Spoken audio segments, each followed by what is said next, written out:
Wabarakatuh. Innal hamdalillah nahmaduhu wa nasta'inuhu wa nastaghfiruh wa na'udzu billahi min syururi anfusina wa min sayyiati a'malina may yahdihillahu fala mudhillalah wa may yudlilhu fala hadiyalah. Asyhadu an la ilaha illallah wahdahu la syarikalah wa asyhadu anna Muhammadan abduhu wa rasuluh la nabiyya ba'dah. Ikhwati fillah, ma'asyiral hadirin wal hadirat, bapak-bapak, ibu-ibu yang dimuliakan Allah. Kembali kita bersyukur pada Allah Subhanahu wa taala pada maghrib yang penuh berkah ini. Alhamdulillah kita kembali diizinkannya dan dimudahkannya untuk beramal saleh. Mudah-mudahan maghrib berjamaah yang sudah kita tunaikan dapat diterima hendaknya oleh Allah Azza wa Jalla dan bisa memperpanjang catatan amalan kebaikan kita. Kita berharap waktu demi waktu, detik demi detik, kebaikan kita itu senantiasa bertambah untuk kemudian timbangannya nanti di hari akhirat kelak bisa berat mengalahkan timbangan dosa. Itulah orang-orang yang disebut dengan ashabul yamin, orang-orang yang mendapatkan catatannya dengan tangan kanan. Sama-sama kita juga harus berselawat dan salam untuk Rasulullah sallallahu alaihi wasallam. Allahumma shalli ala Muhammad wa ala ali Muhammad. Mudah-mudahan kita sebagai umatnya senantiasa merindukan beliau, senantiasa bangga berada di atas sunnah beliau, karena hanya dengan cara itulah kita bisa selamat dan dengan cara itulah kita bisa masuk surga. Mudah-mudahan di yaumul mahsyar kita bisa mendapatkan syafaatnya. Amin amin ya rabbal alamin. Ikhwati fillah, ma'asyiral hadirin wal hadirat, rahimani Allah wa iyyakum. Kembali kita lanjutkan kajian fikih kontemporer kita. Kita sudah sampai pada pembahasan bagaimana cara menyelesaikan problematika kontemporer itu jika terjadi dalam kehidupan kita. Langkah yang pertama, kita ulang lagi, adalah dengan mengembalikannya kepada dalil-dalil syar'i yang mu'tabar. Dalil syar'i yang mu'tabar itu yang diakui. Berarti apa ada dalil syar'i yang ghairu mu'tabar, yang tidak mu'tabar? Apa ada dalil yang tidak mu'tabar? Jawabannya ada. Dalil yang tidak mu'tabar itu diantaranya adalah mimpi. Ada orang mendapatkan sesuatu melalui mimpi lalu dijadikan sebagai dasar untuk beribadah. Itu tidak, itu ghairu mu'tabar, tak boleh, kecuali kalau memang apa yang dimimpikannya itu sesuai atau ada dalil pendukung dari hadis-hadis Nabi atau dari Al-Quranul Karim. Kalau tiba-tiba ada orang mimpi dia untuk mengamalkan sebuah ibadah, dapat dia melalui mimpi itu ghairu mu'tabar, karena syariat itu adalah dari Rasulullah sallallahu alaihi wasallam, sedangkan Rasul sudah tidak ada. Tidak boleh kita buat syariat baru, tidak boleh kita menjadi syariat sebagai ganti dari Rasul. Sekelebar apapun ulamanya, ilmunya, itu tidak dibolehkan. Yang boleh hanyalah ketika sejalan ada pendukungnya dari Rasulullah sallallahu alaihi wasallam, maka itu ghairu mu'tabar. Ada lagi yang ghairu mu'tabar, akal, logika, semata-mata logika, itu tidak bisa. Mesti yang akli itu didukung oleh nakli. Jadi tidak boleh syariat ini semata-mata hanya berdasarkan kepada akli, harus ada nakli. Maka dalil akli itu pendukung apa yang ada pada dalil nakli. Allah bilang begini, Rasul bilang begini, dikuatkan oleh akal, itu bisa. tapi tidak semata-mata oleh akal dan logika. Kenapa demikian? Seandainya lah syariat ini disandarkan kepada akal, lalu akal siapa yang akan jadi patokan? Semua kita punya akal, dan akal kita bertingkat-tingkat. Ada yang lebih, ada yang sangat lebih, ada yang di bawah itu. Seandainya lah diserahkan kepada akal, bingung kita dalam beribadah. Nah, oleh karena itu sekali lagi, dalil yang digunakan hanyalah dalil yang mu'tabarah. Ada dua, dulu sudah kita sampaikan. Ada yang muttafaq alaiha, ada yang disepakati, ada yang mukhtalafu fiha, ada yang tidak disepakati atau diperselisihkan. Kita baru berada pada dalil yang muttafaq alaiha. Dua yang sudah kita berikan penjelasan. Yang pertama adalah Al-Quran, yang kedua adalah Sunnah.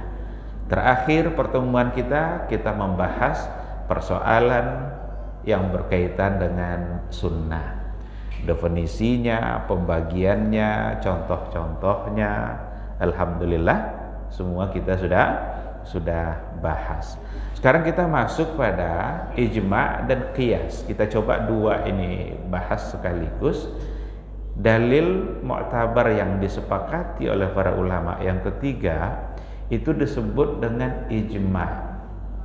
Ijma' itu artinya adalah sepakat, konsensus. Berarti tidak ada yang menyelisihinya. Siapa yang bersepakat itu? Yang bersepakat itu adalah mujtahidu ummati Muhammadin sallallahu alaihi wasallam. Para mujtahid umatnya Nabi Muhammad. Jadi kesepakatan itu diambil dari para mujtahid. Kalau dia tidak mujtahid, menyelisihi dia, tidak mujtahid dia diabaikan. Karena dia sendiri posisinya tidak sebagai penentu atau penggali sebuah hukum. Jadi kalau ada semua mujtahid sepakat mengatakan boleh, tiba-tiba ada satu mengatakan tidak boleh, dan dia bukan apa-apa, dia bukan seorang mujtahid, maka itu tidak berpengaruh kepada ijma' para ulama. Maka dari segi definisi dikatakan kira-kira ijma' itu ittifaqu mujtahidi ummati Muhammadin sallallahu alaihi wasallam ba'da wafatihi fi asrin minal usur fi amrin syar'i. Itu secara definisi lebih kurang seperti itu. Kesepakatan para mujtahid umat Nabi Muhammad ba'da wafatir Rasul, setelah wafatnya Rasul. Kenapa mesti setelah wafatnya Rasul? Karena diperlukan ijtihad para ulama dalam menetapkan hukum ketika Nabi sudah wafat. Kalau Nabi itu masih hidup, tidak perlu mereka kumpul-kumpul untuk menetapkan hukum. Nabi masih ada, tinggal menanyakan kepada Rasul. Meskipun ada keputusan-keputusan yang mereka ambil lebih awal, lebih duluan ketika Nabi tidak ada, tapi nanti sesampainya di Madinah mereka pasti akan bertanya kepada Nabi. Tidak mungkin mereka beristihad, kumpul-kumpul, tetapkan sebuah hukum, dan mereka tidak bertanya kepada Nabi ketika Nabi masih hidup. Mustahil. Sampai di Madinah pasti mereka akan bertanya. Nah, itulah dulu seperti kisah sholat asar di Bani Quraidah itu. Ini masyhur sekali ceritanya ini. Ketika Nabi bilang jangan kalian sholat asar kecuali di Bani Quraidah. Setelah perang Ahzab disuruh menghadapi Yahudi Bani Quraidah. Tapi ternyata sudah hampir habis waktu asar, mereka belum juga sampai ke Bani Quraidah. Beristihadlah mereka, apakah kita sholat asar sekarang atau sholat asar di Bani Quraidah? Sebagian bilang, ingat apa kata Nabi, jangan asar kecuali di Bani Quraidah. Apa kata sekelompok yang lain? Nabi itu tadi tujuannya bukan semata-mata biar asar di Bani Quraidah, tapi Nabi menginginkan agar kita tak main-main di jalan, sehingga kita segera fokus tujuannya hanya Bani Quraidah. Seandainya belum sampai ke sana dan asar sudah mau habis, ya kita sholat asar saja, karena itu waktunya. Terjadilah dua pandangan. Sampai di Madinah mereka bertanya kepada Rasul. Ternyata Rasul tidak menyalahkan salah satu dari kedua pandangan itu, karena dua-duanya sudah terjadi dan atas ijtihad yang mereka lakukan.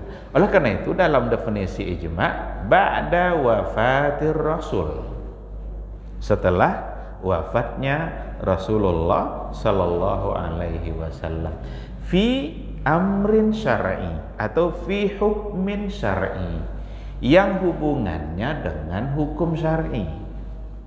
Jadi baru ijma itu disebut ijma secara syar'i dalam usul fikih, ketika yang mereka sepakati itu adalah hukum syar'i.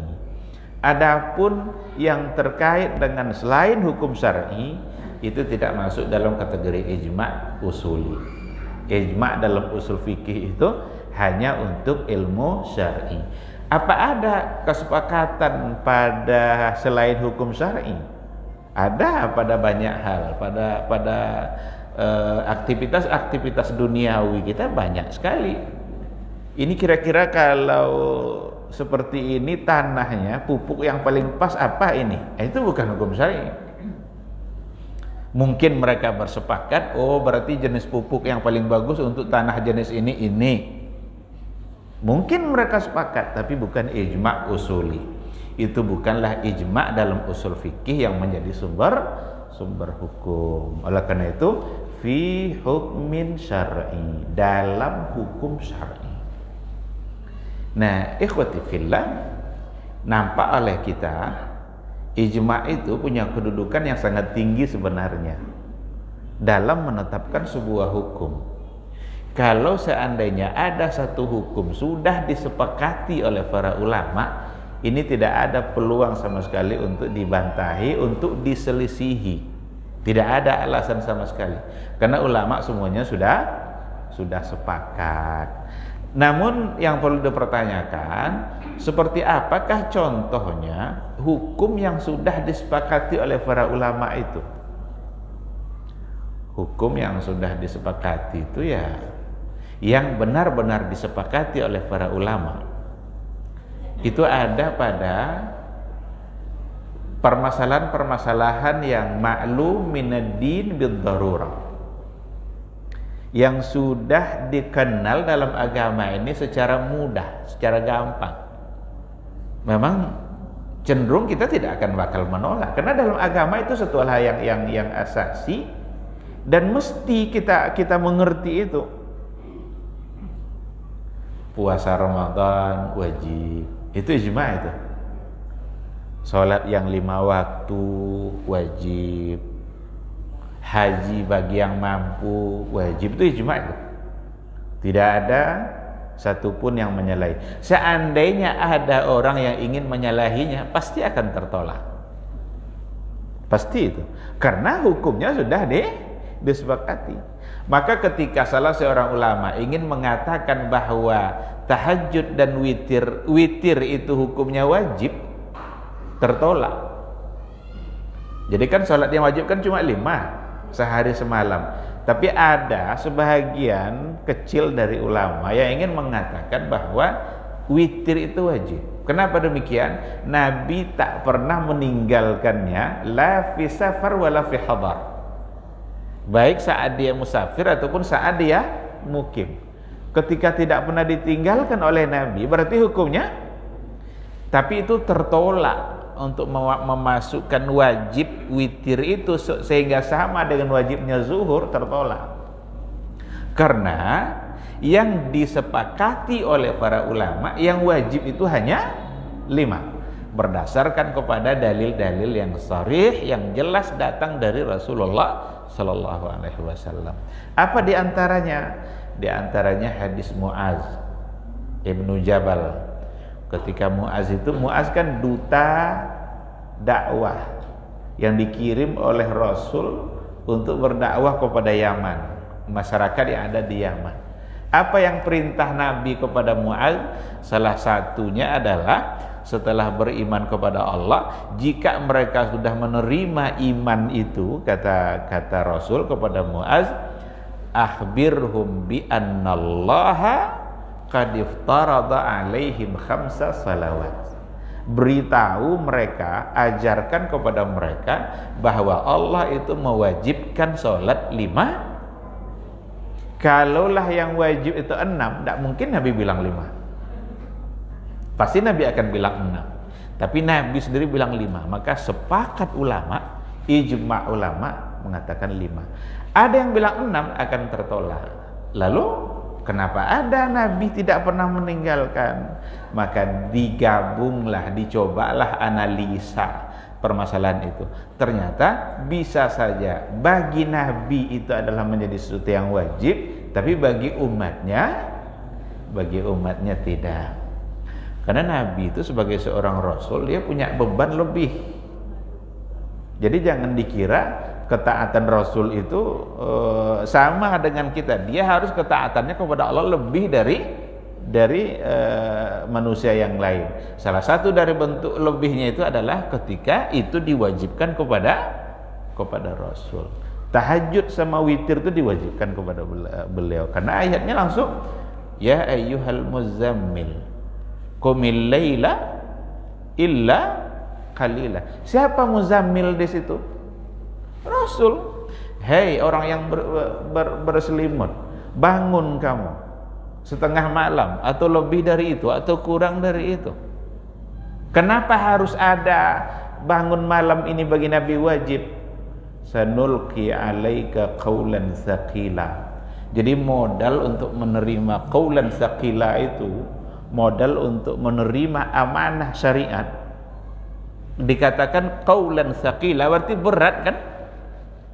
Berarti amanah yang berat itu harus diawali dengan sesuatu yang benar-benar kesiapan jiwa dan diri itu ada. Maka itulah cara untuk membangun jiwa Rasul ketika akan diberikan amanah yang begitu berat dalam menyampaikan syariat ini.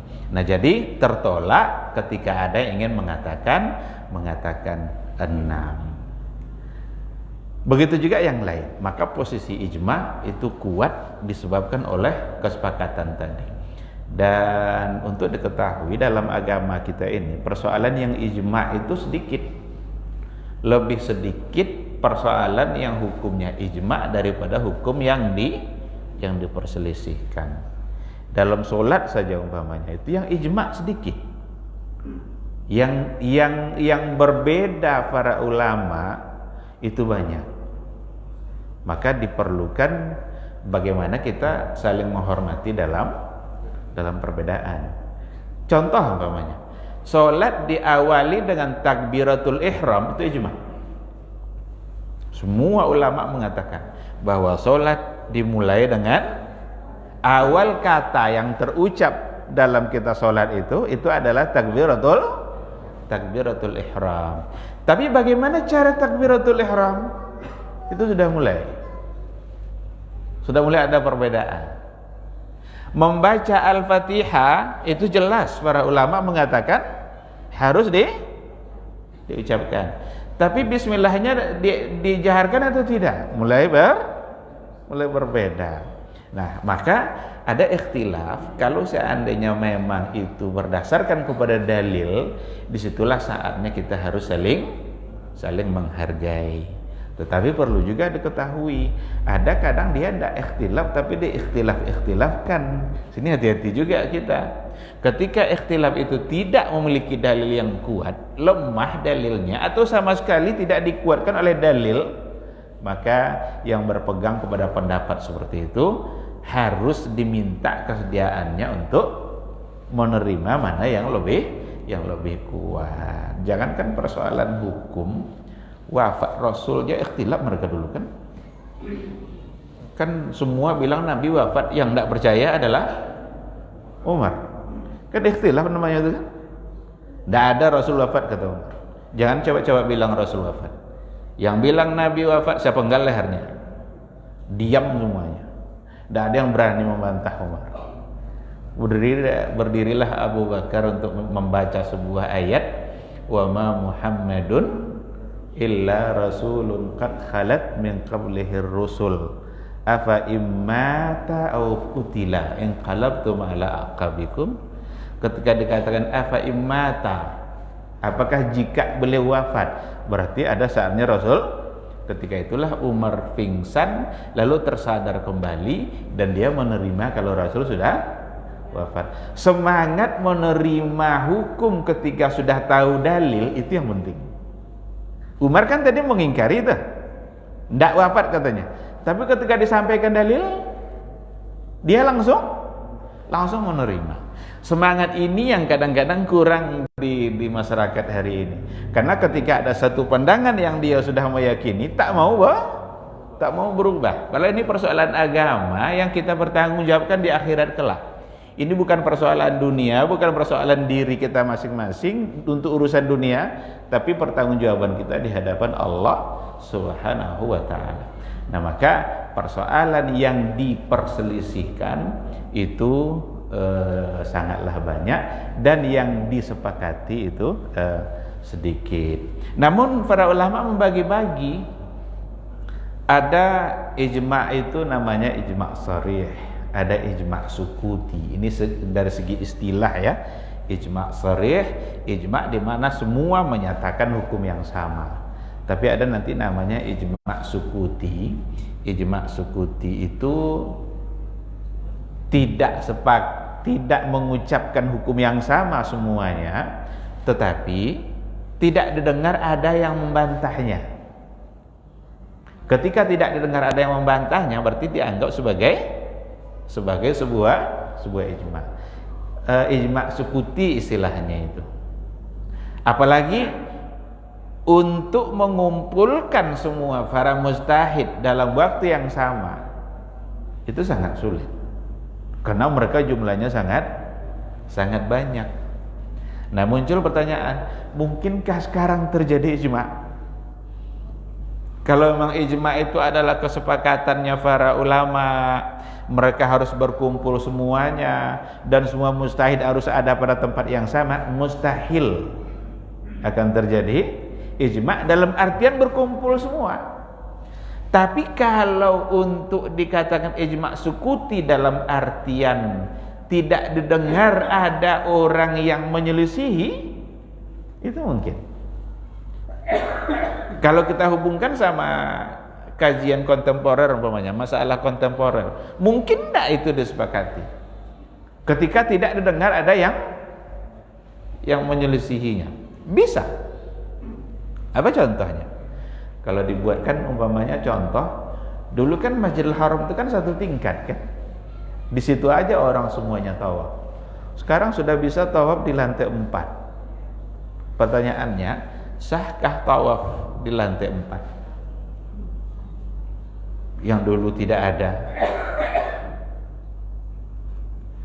Tidak didengar sampai hari ini satupun ulama yang mengatakan tidak sah. Walaupun mereka tidak berkumpul karena kalau dikumpulkan semuanya untuk menentukan siapa yang mustahid saja sudah sulit. Jangankan untuk berkumpulnya, untuk menentukan dulu. Kira-kira di Indonesia ini yang sampai ke tingkat mustahid siapa? Berapa orang? Itu saja tidak sepakat tuh. Jadi jangankan untuk berkumpulnya, untuk menentukan orangnya dulu. Karena dalam definisi tadi kan ittifaku mujtahidi ummati Muhammad sallallahu alaihi wasallam, sepakatnya para mujtahid umat Nabi Muhammad. Sekarang siapa yang mujtahid? Ada syarat-syaratnya. Mujtahid itu dibagi-bagi lagi, ada yang mujtahid mutlak. Mujtahid mutlak itu seorang imam yang beristihad dengan usulnya sendiri. Dia tidak ngikut orang lain. Abu Hanifah mujtahid mutlak, Imam Syafi'i mujtahid mutlak, Imam Malik mujtahid mutlak, Imam Ahmad mujtahid mutlak. Kenapa demikian? Mereka adalah para a'immah, para imam mazhab, di mana mereka beristihad dengan usulul istihadnya sendiri, tanpa ngikut-ngikut orang lain. Tapi ada di antara mujtahid tidak sampai ke mujtahid mutlak, tapi mujtahid mazhab atau mujtahid muqayyad.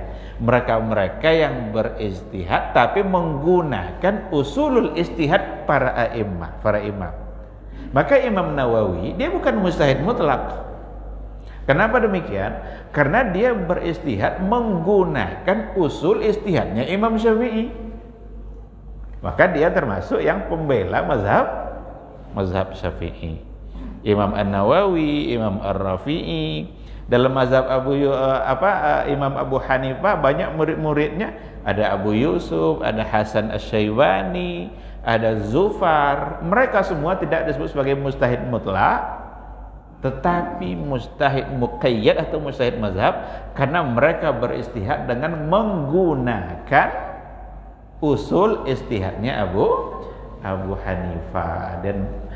Dan itu pun kadang-kadang terjadi perbedaan istihad antara murid dengan guru. Jadi begitulah persoalan ikhtilaf itu. Ada 3 kemungkinan itu terjadi bentuk dari perbedaan itu. Ada perbedaan antar mazhab. Perbedaan antara mazhab, antara Imam Syafi'i dan Abu Hanifah berbeda. Itu bentuk yang pertama. Yang kedua, perbedaan dalam satu mazhab. Jadi dalam mazhab Syafi'i saja itu pendapat mereka bisa berbeda. Antara Imam Syafi'i dengan murid-muridnya atau dengan yang pembela mazhabnya itu bisa berbeda. Bahkan yang lebih hebat lagi, ikhtilaf itu bisa terjadi pada satu imam, pada satu orang. Itulah yang dikenal kalau dalam pandangannya Imam Syafi'i itu ada yang qaulul qadim, ada yang qaulul jadid. Ada pendapat lama, ada pendapat yang baru. Itu dari satu orang imam.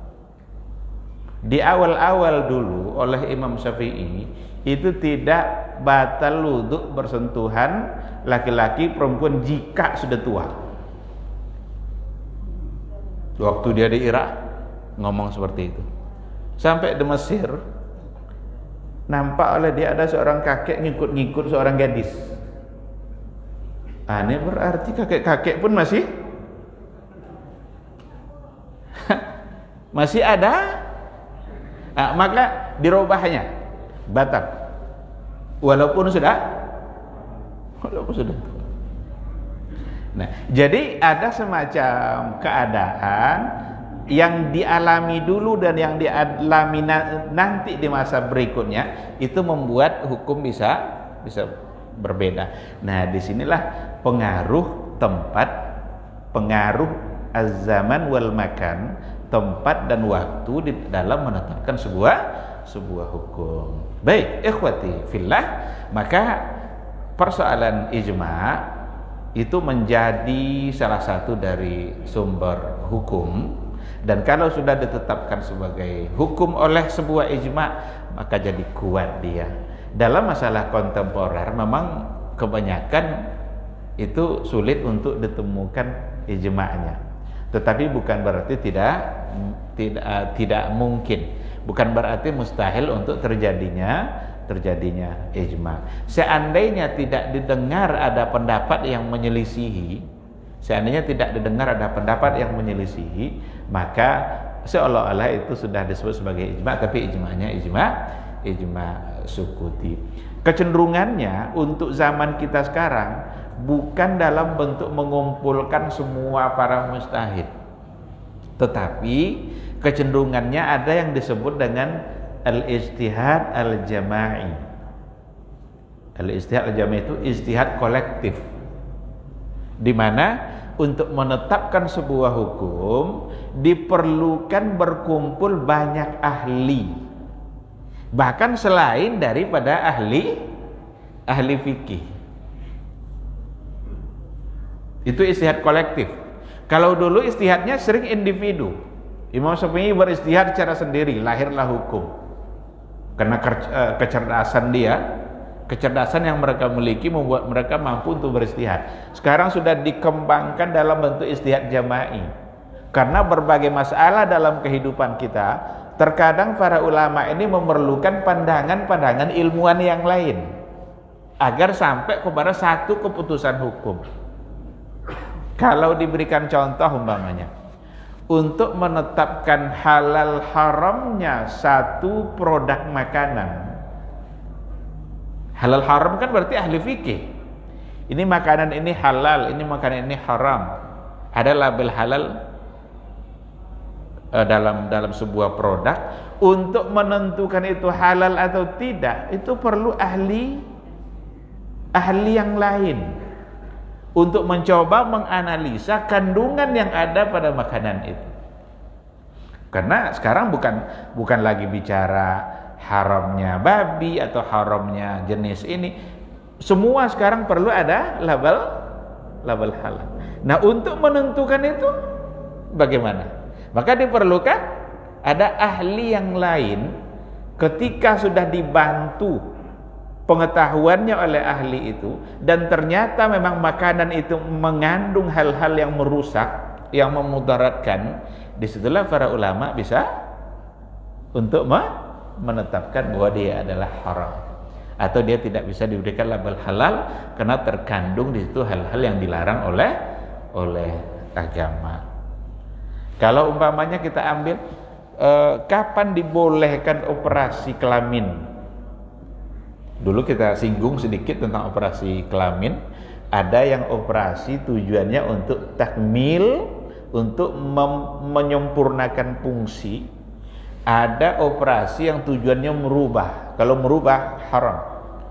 Dia laki-laki ingin berubah jadi perempuan, atau perempuan ingin berubah menjadi laki-laki. Pokoknya ingin merubah yang asal yang diberikan oleh Allah.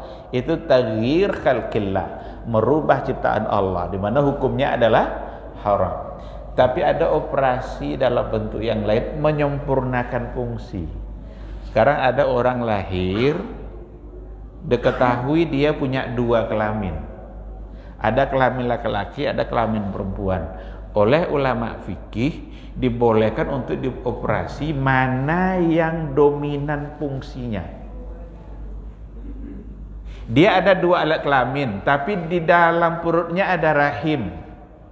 Berarti dia boleh tidak dioperasi ini, dibuang alat yang satu ini? Karena tujuannya menyempurnakan. Tapi untuk mengetahui itu bukan ahli fikih. Untuk mengetahui mana yang berfungsi itu diperlukan ahli kandungan atau ahli-ahli yang lain. Maka mereka perlu diajak untuk berdiskusi. Nah, itu namanya istihad jama'i, istihad kolektif, di mana tidak lagi hanya berkumpulnya para ahli fikih, tapi berkumpulnya para ilmuwan.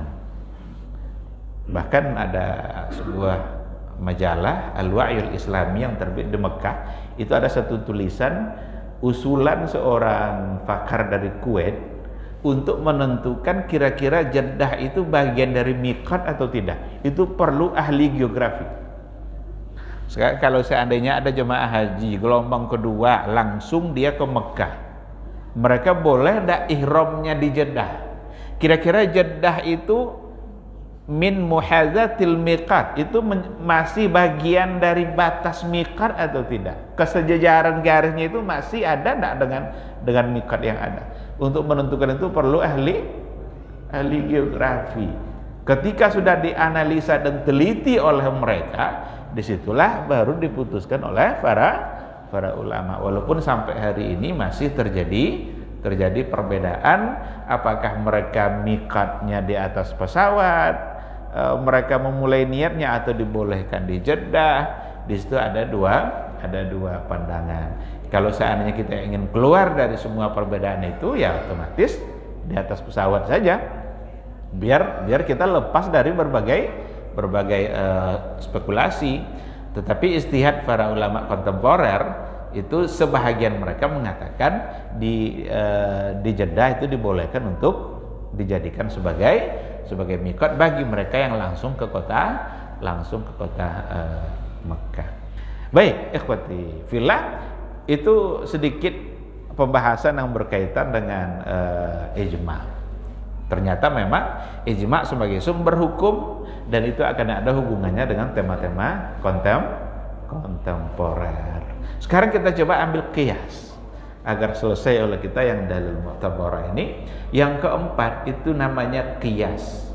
Dalam bahasa kita disebut sebagai analogi, menganalogikan permasalahan baru yang sedang terjadi, disamakan hukumnya dan masalah lama yang ada nasnya.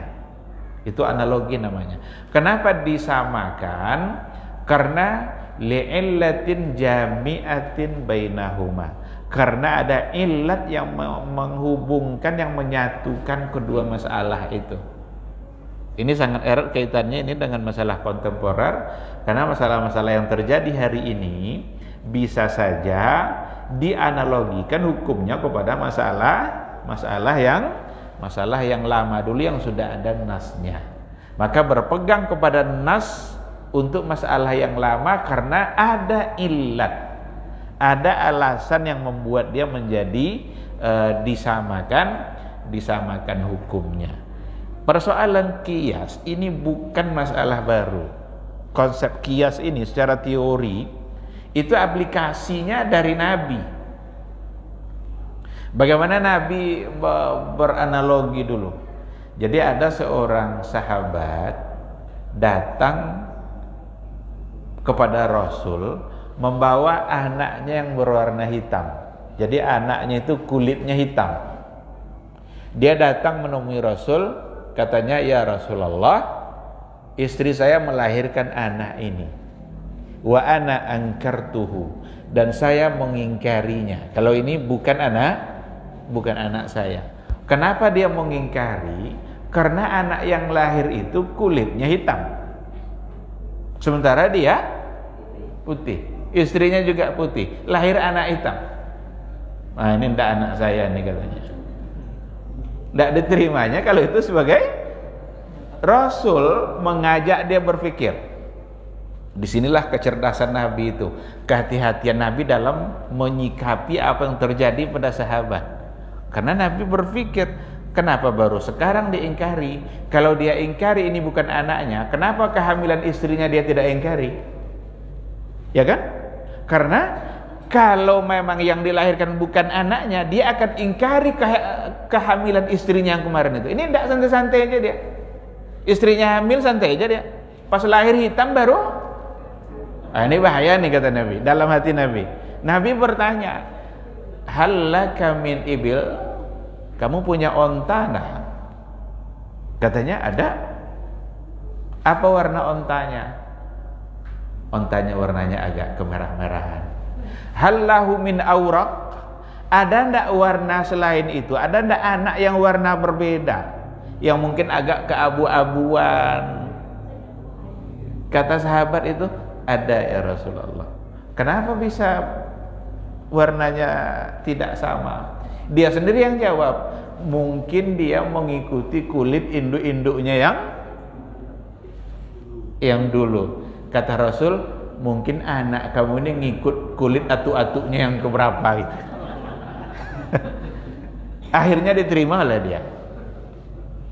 Ini diantara riwayat yang oleh para ulama sebagai dalil qiyas. Karena Nabi sekarang sedang menganalogikan, kalau mungkin itu terjadi pada hewan, maka mungkin juga terjadi pada manusia.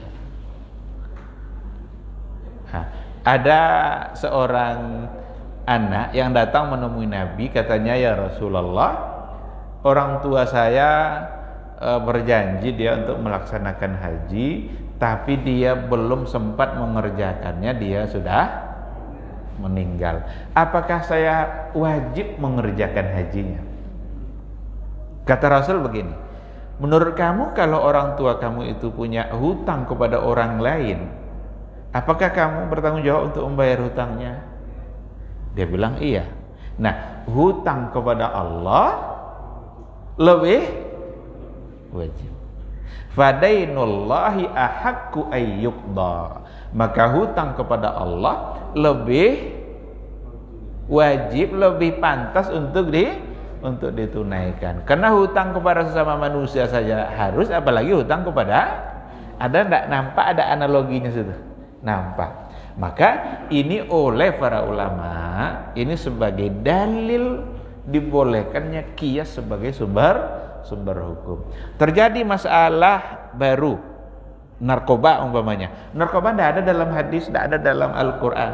Narkoba yang ada dalam hadis dan Al-Quran adalah khamar. Tapi kenapa Allah haramkan khamar? Itu ilat namanya.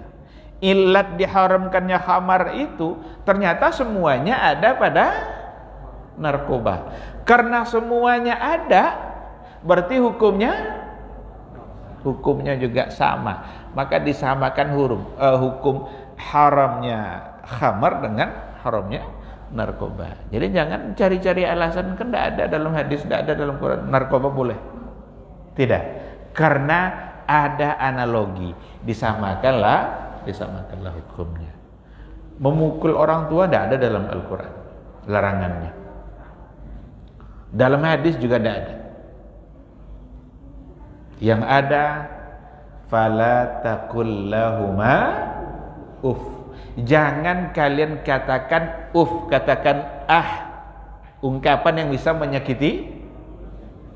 Itu yang ada.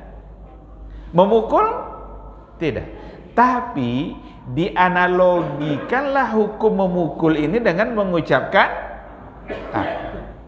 bahkan ilat larangan memukul itu lebih dahsyat daripada sekedar Kenapa? Karena mengucapkan itu bisa merusak perasaan orang tua, menyakiti perasaannya. Sedangkan memukul itu bisa menyakiti hati, perasaan dan fisiknya. Mana yang lebih parah itu? Memukul. Maka disebutlah dia sebagai qiyas aula. Jadi ada istilahnya qiyas aula, di mana hukum baru itu lebih pantas untuk diberikan hukum yang sama dikarenakan ilatnya lebih kuat untuk ditetapkan hukum seperti itu. Nah, jadi persoalan qiyas ini nanti akan sangat erat hubungannya dengan kajian-kajian kontemporer, karena ada hal-hal yang dianggap baru tapi ternyata dia punya ilat yang sama dan masalah-masalah yang lama. Setidaknya kalaupun bukan kiasnya kepada ilat tertentu, tapi bisa dikiaskan secara luas, yang diistilahkan al-qiyasul wasi', qiyas secara luas, ketika kita mengkiaskan kepada kemaslahatan yang ada dalam Al-Qur'anul Karim. Maka seperti hukum stunning, hukum cloning umpamanya, itu dengan memandang sisi kemaslahatan yang ada. Kalau kita bicara berbagai macam masalah kontemporer, masalah baru, itu banyak yang bisa diselesaikan dengan menggunakan qiyas. Baik, ikhwati fillah, karena waktu Isya sudah masuk, mungkin ini yang saya tidak berikan contoh lebih jauh tentang qiyas, tapi setidaknya kita bisa mengerti seperti apa qiyas itu bisa menjadi sumber hukum, dan apakah ada korelasinya dengan masalah kontemporer atau tidak. Ternyata hubungannya sangat kuat. Demikian, terima kasih, mudah-mudahan dapat dipahami dan bisa menjadi ilmu bagi kita bersama. Dengan demikian berarti kita sudah selesaikan dalil-dalil mu'tabarah, tinggal kita membahas dalil-dalil yang mukhtalaf. Ini lebih erat hubungannya dengan masalah kontemporer. Ada yang namanya istihsan, masalah mursalah, al-urf. Urf itu tradisi. Bagaimana kita memahami tradisi dalam kehidupan kita lalu menjadi sumber hukum. Seperti apa untuk bisa menjadi penetap hukum? Tidak semuanya nanti, karena tradisi kita bermacam-macam. Tradisi pernikahan umpamanya, apakah semuanya menjadi sumber hukum atau tidak? Itu tentu ada penjabarannya dan ada pembahasannya. Mudah-mudahan Allah Subhanahu wa taala selalu memudahkan kita untuk bermajelis zikir, untuk duduk di majelis ilmu, yang mudah-mudahan itu semua bisa menjadikan kita semakin mulia di mata Allah. Amin amin ya rabbal alamin. Demikian, terima kasih. Subhanakallahumma bihamdika asyhadu an la ilaha illa anta astaghfiruka wa atubu ilaik. Wassalamualaikum warahmatullahi wabarakatuh.